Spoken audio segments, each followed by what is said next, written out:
Good morning, Yasha Allah. Giving thanks to Abba's Roa for being with us. And being thankful also that we have another Shabbat coming up right now, soon. And so we want to give our worship to Abba Yahweh, Bahashem, Mashiach, who is in the most set apart place, and intercession for us, Yasha Allah, and with the blessed Rawak right here guiding, directing our pathway, directing in our studies to teach. And so we come to you with another lesson from our high priest. And in this session, we're going to be dealing with two sealing periods. Two sealing periods. So let's get into the scriptures and see what's going on.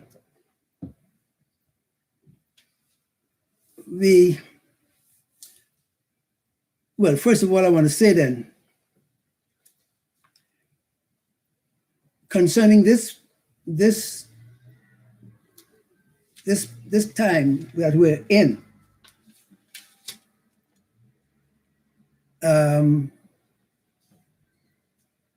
I think we have discussed a little bit, of course, concerning the sealing time, according to Revelation chapter 7. And so we are admonished then to give heed to this fact of the sealing time, to seek by prayer and supplication unto the Most High that his Ruach, the kingdom governor, would set his seal or put his seal upon us as we are in this period, moving on to the coming of our Mashiach. The sealing then, we would say, is recognized by a mark. Get that? The sealing would be recognized by a mark. Well, first thing I want to show is that in the Old Covenant, or under the Old Covenant, there was a sealing that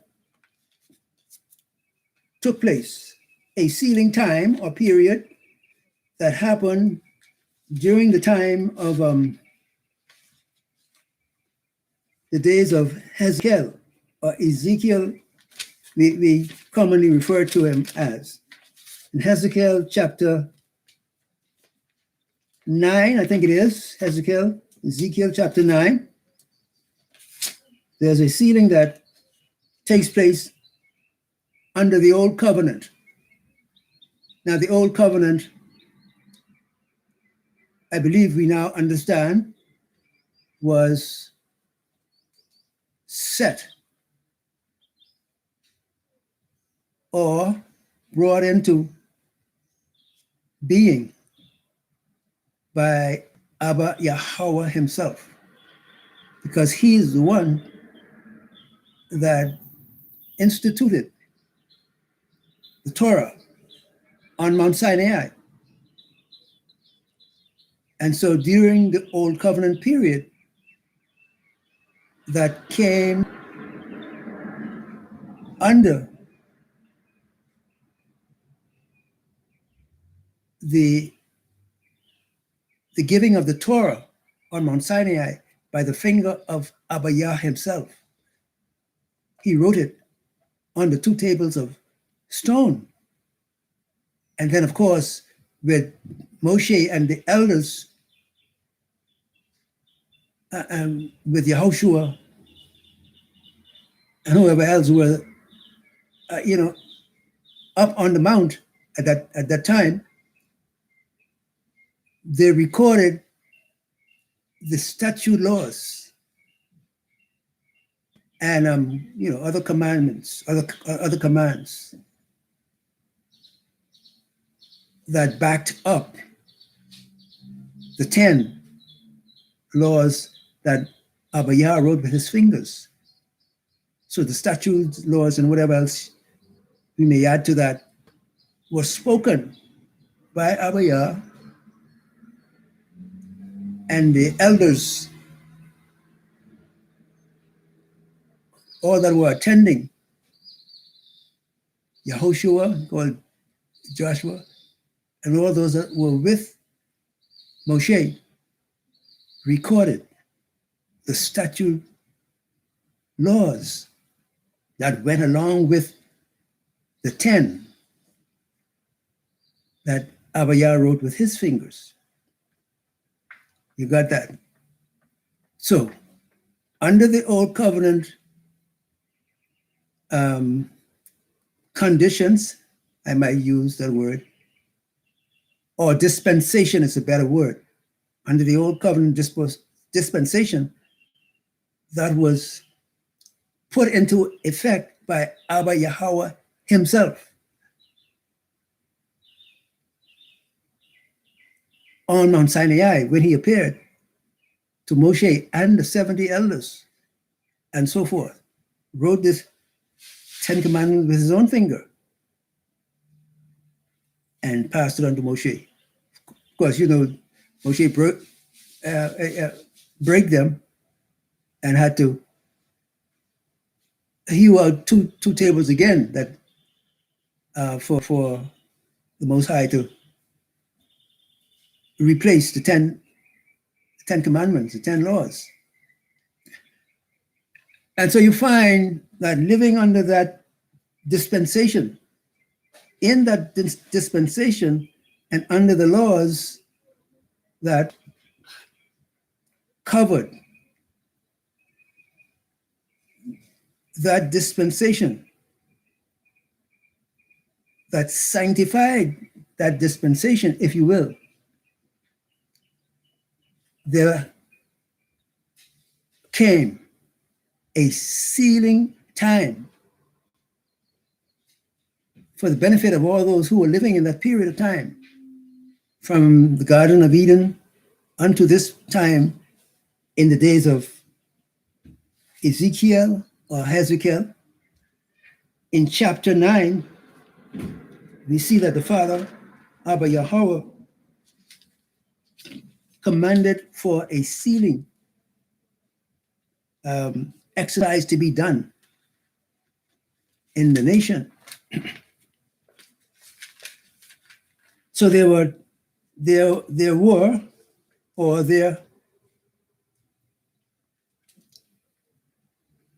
need for the, what do you call, the Old Covenant, and according to the writing of the scriptures, we say the Old Testament, and the renewed covenant. The old or the original covenant was instituted by Abba Yah himself, written by his fingers, remember. And the new or renewed covenant was spoken in the presence of the apostles and all who were a part of their ministry to record the words of the Mashiach as he spoke to the apostles, and we say the word commonly disciples, as he spoke to those who followed on. They recorded the words of the Mashiach. We know the famous, I guess we call it the famous four: Matthew, Mark, Luke, and Yohanan. Those are the four basic ones we know of as being the key or the leading teachings of the Mashiach himself, right? And then thereafter, you have various apostles and prophets teaching, doing the teaching ministries, and having scribes, as there were scribes under the old covenant. There were scribes who were with the prophets and recorded their sayings. You understand? Recorded their prophecies, recorded their visions, and so forth. So likewise, in the new covenant, that was spoken by the Mashiach now, and with his apostles attending and other scribes. This is how the new covenant was recorded for us. We call it the New Testament. And so, as the Father himself, with his finger, recorded the 10 commands, and there were those who lived under that whole dispensation of time up to the coming of Mashiach to do his ministry for the cleansing away of sin and the sanctuary. And so we say again, in the renewed covenant or the new dispensation, it is the Mashiach who speaks the Torah for the benefit of his apostles and other prophets and teachers. God of Yasha Allah. And so again,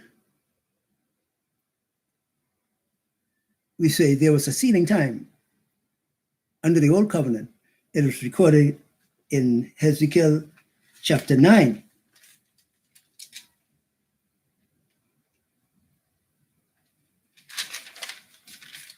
We want to look at this sealing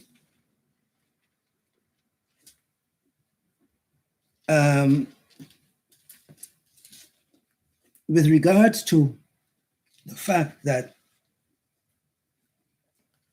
well, let's take the word sealing and the understanding of what it means.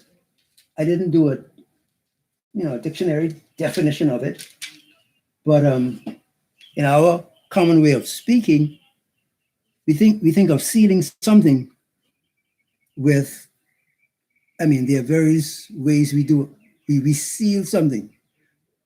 And when we seal something, we seal it according to our understanding of how important the matter is.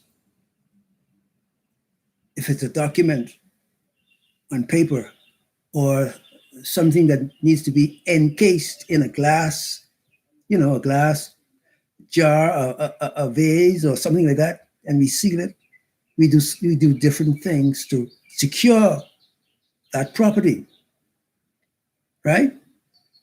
And so, for instance, then if you have a deed for your house or your property, you would, you have it properly drafted up, and then you might have a case or what do you call that process of sealing documents in a plastic sealing? I forget what you call it. I think you don't understand what I mean. But you seal it so that you protect it, right? And so with that in mind, we look at the sealing of the Most High as a means. The sealing provides a means of protecting his goods. In this case, his redeemed. Remember that in the Old Covenant dispensation, because of sin occurring, the eyes of Adam and Hawa, his wife, were open. We can look at that in Bereshith, Genesis chapter 2 or 3. I'm sure you know the story. Many people know the story. And in verse 7 of chapter 3 of Bereshith, Genesis, it says, and the eyes of them both were opened. Check. The eyes, the physical eyes that we know to have in our heads, the eyes of our first parents was open. That lets you know that, I mean, as best I can think of it, there had to be some kind of a covering or sealing, I might say, that protected them from the invasion of Gadriel, Satan, and the demonic hosts. But when they ate of the fruit of the tree that they were commanded and cautioned not to eat of it, the scripture says, then their eyes were open. That covering, that sealing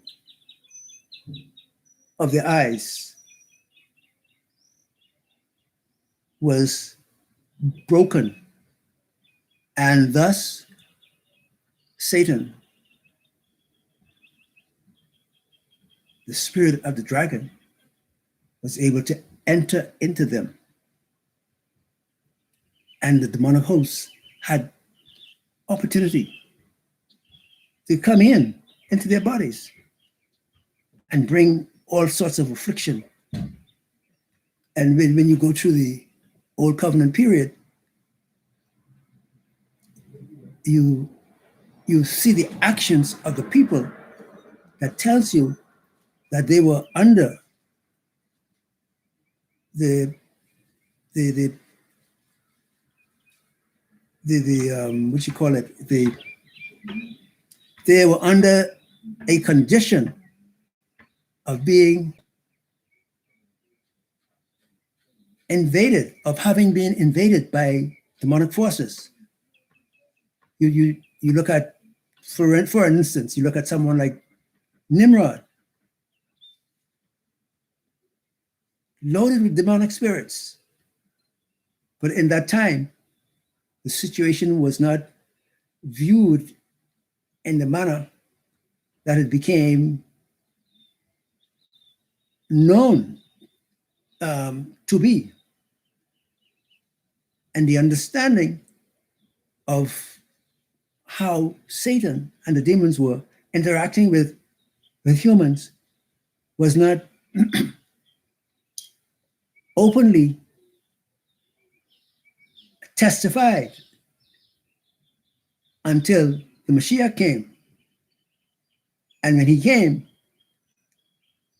to do house cleaning, then the demonic, Satan and the demons began to cry out. You remember some of the some of the interactions between the Mashiach and the spirits. Some cried out, leave us alone. Have you come to torment us before the time? They knew that they were foreigners in the bodies of these individuals that the Mashiach were displacing them from. So the Mashiach met this happening. This is what we're trying to show you here. This was started when the eyes of Hawa and Adam were open. The demonic were able to invade through the eyes. And so this would help you to get an understanding of what the sealing means. The sealing means to cover, to seal up, that opening whereby the demons could come in. Of course, then we would take the view that to seal up something would mean then that the way or the passage used for entrance would have to be guarded or closed.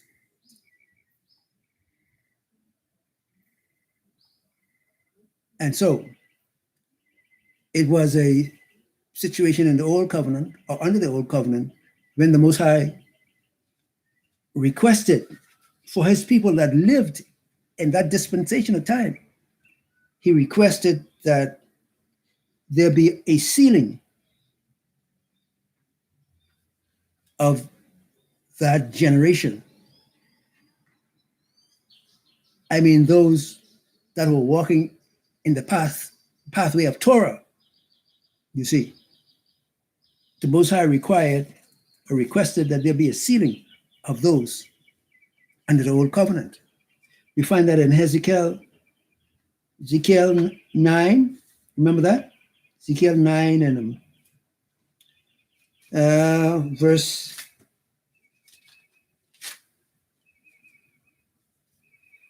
I think it's verse 4, is it?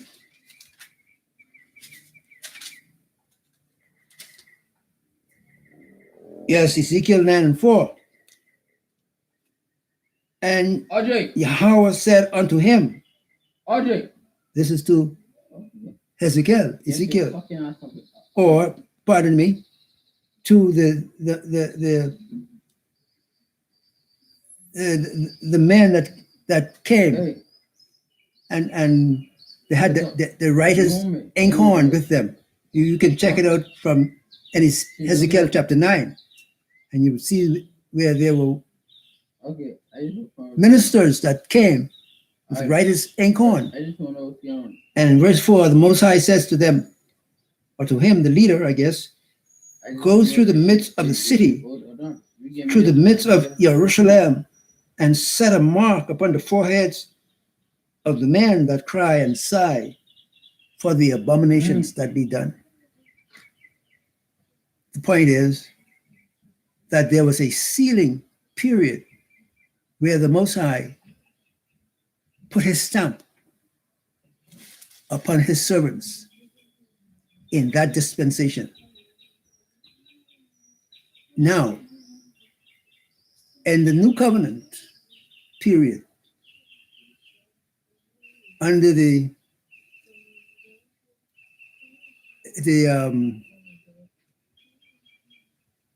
headship of the Mashiach,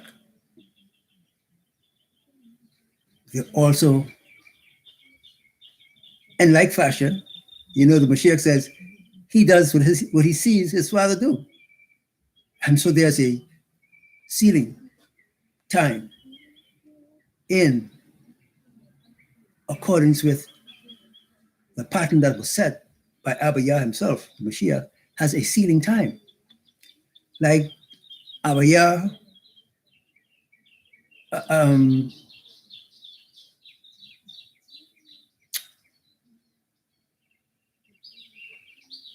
instituted what you call the Old Covenant.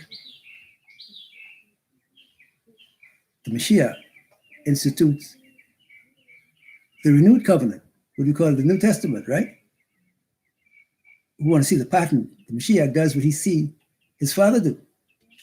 So in his time, in his dispensation, under his rule as the Mashiach, following his death, burial, and resurrection, and these followed his laying down of the Torah. Then he laid his life down to secure the evidence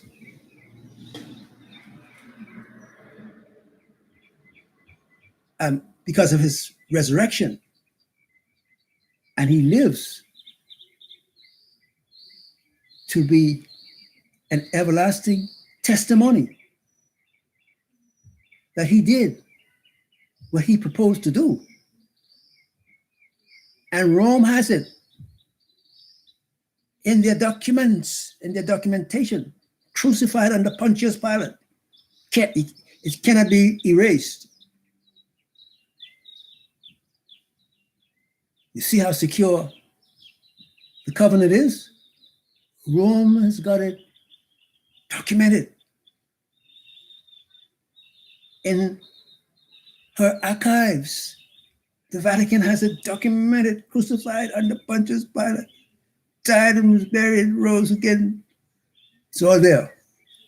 You don't have to worry. You don't got to worry, Yasha Allah. Your covenant is secured in the set-apart writings of the scriptures that Esau keep trying to rewrite and write over and doing myriads of translation to try and get rid of it. That's why he's been doing that.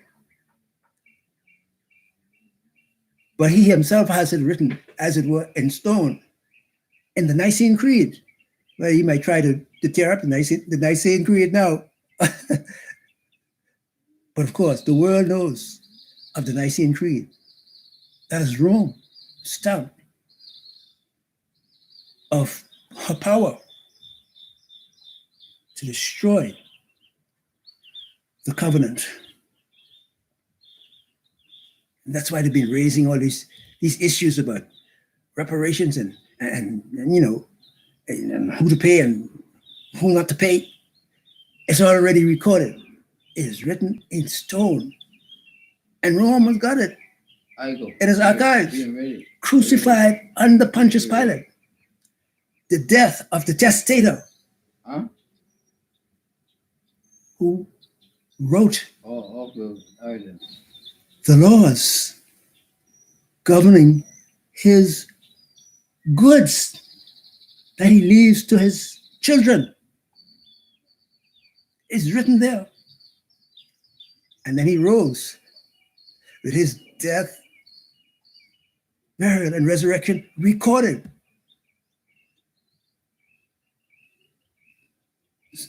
So the Torah gives you witness in writing, but he lives forever to make intercession, and he can testify of the relevance and the statutory power of the covenant, because he himself laid his life down, and Rome has it recorded. Your reparations is secure. You can't get out of it. Yasha Allah. But we're talking about the sealing now. So in this dispensation under the Mashiach, the sealing, another sealing, takes place. As the Father does, likewise the Mashiach does. And so this sealing period is being conducted under the Mashiach. Remember, or maybe I didn't share it with you directly, but I will restate it, that it was Abba Yah himself that conducted the emancipation, if you will, the letting go of Yasha Allah from enslavement under Pharaoh. It's Abba Yah who presided over that. Of course, the Mashiach and the Ruach was there to assist them and do their part. You remember the pillar of a cloud by day? Mashiach was there. The pillar of fire by night? Mashiach was there. Right? And what needed to be done? For instance, the parting of the reed, the sea of reeds. It was the Ruach split the sea. And so in this dispensation, we have the Mashiach himself came to set us free from the 400 years of slavery. See, this was the shock to Esau and the nations. They wanted to know how the tribes were going to get free. In fact, in their mind, it was a done deal that they had everything secured because they destroyed the house of Yahweh and Ephraim, the southern tribes, Southern American tribes.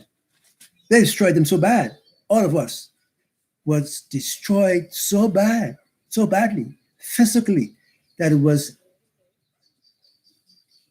I use the word, it was impossible to recover.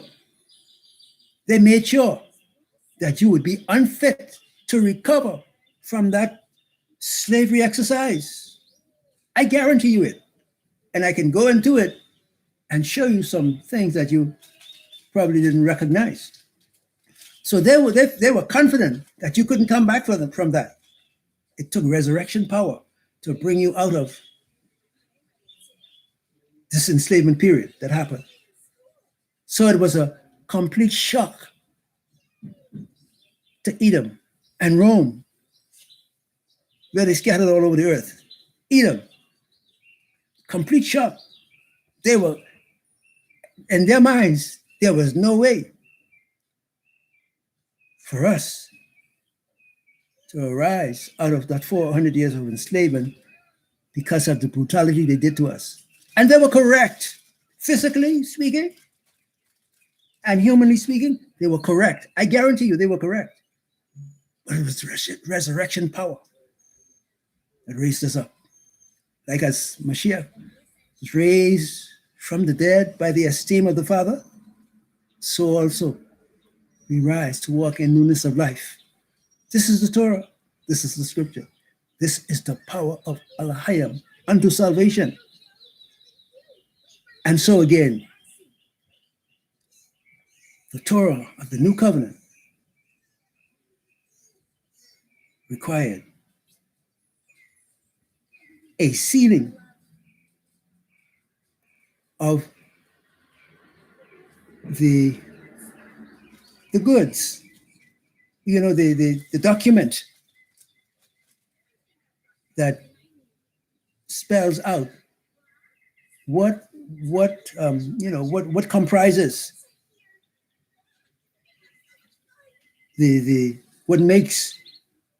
what is the testament to the fact that there are goods belonging to an individual or a family. We are the family of the Most High. And in this dispensation, it is the Mashiach who by his blood and his resurrection stamps the document of your goods through his blood. It is recorded in Rome in the Nicene Creed, crucified under Pontius Pilate, rose again the third day. This is where reparation is secured, Yasha Allah. That's why they wanted to destroy it. They wanted to destroy the scriptures completely. But it's written in their Vatican, in their Nicene Creed, crucified under Pontius Pilate. This is the death of the testator, and that he rose again to make intercession, to intercede for you to receive your goods. And as well, now we come to the point of the sealing. In the sealing of this period, that we are in right now. We're in the first phase of it. What needs to happen is that in the outpouring of the Ruach upon his servants, what needs to happen is that the Ruach coming in has to push out Satan and the demonic forces that were lurking, lingering around in your body, that had access. You see, the work of the enslavement process and the brutality that was exercised upon you, upon us during this enslavement period, was the guarantee to the Edomites that you would not survive that enslavement. I guarantee you it. And this is where their confidence was. They knew that they had broken up the 12 tribes so bad in total, and with particular emphasis on the house of Yehoiada. They know that they broke you up so badly that you could humanly not recover. But it was the resurrection power of the Mashiach raised you up. And this is the shock to them. They were looking for the release, or we use their word, emancipation from slavery. Yeah, that's a soft word, but actually deliverance from their enslavement process in their minds. It was a no-no. They were guaranteed that you couldn't get out of it. And shock has overtaken them to find out that you could be delivered, and in fact have been delivered, because they had in mind to recircle the wagon and return you back to the killing fields, Yasha Allah. This is what they had in mind. They were using some of that Sun Tzu's strategy. You come out one way and they encircle you and bring you back another way. This is what they had in mind. And they were sure of it. But the resurrection power put them to shame. I'm telling you, they are in shock that you survive 400 years of unparalleled brutality. And you know what? They had Satan himself, the majesty of evil, leading the charge. And Edom, his second. And sadly to say and add, and Levi, our brother, who was the priest, who was our priest, till the Mashiach came on scene. Levi threw his hand in with them. We're going to go into that. And pull out the secrets behind that, or the secrets hidden that were not revealed concerning the treachery of Levi, to show why he did it.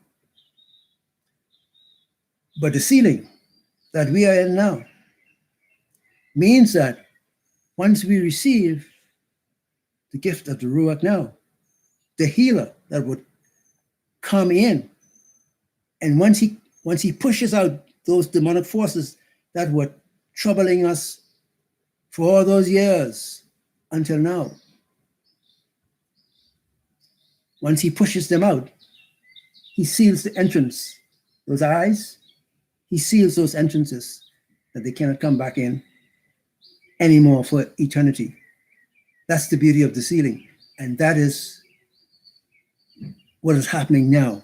We're going to what we call the former rain, the first installment, and we're headed to the latter rain, which is the final installment to be bestowed by Mashiach himself in representation of the Father's will. Yasha Allah. And so, well, we can take a glimpse of it in Revelation chapter 7. I think you have some understanding or knowledge of it. Revelation chapter 7, it describes who were being sealed or who are being sealed.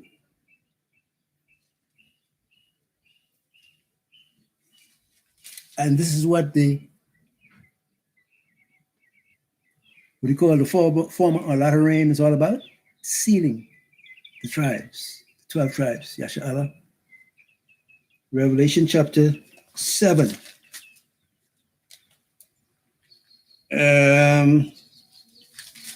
Where is it? Chapter 7. Yes. That is from verse 3. I think from verse 3 to 8. Go and read it, Yasha Allah. You will see the sealing time is now in process. And we got what we call the former rain, the first phase. The next phase will be the latter rain, when the completion of the sealing time for the tribes, the 12 tribes, will be completed. It means that the eyes that were opened because of the sin of our first parents, the Ruach of the Most High, of the Mashiach, will drive out all those spirits and seal your eyes back again, that no demonic spirits can enter in and corrupt you anymore. Isn't that cause for,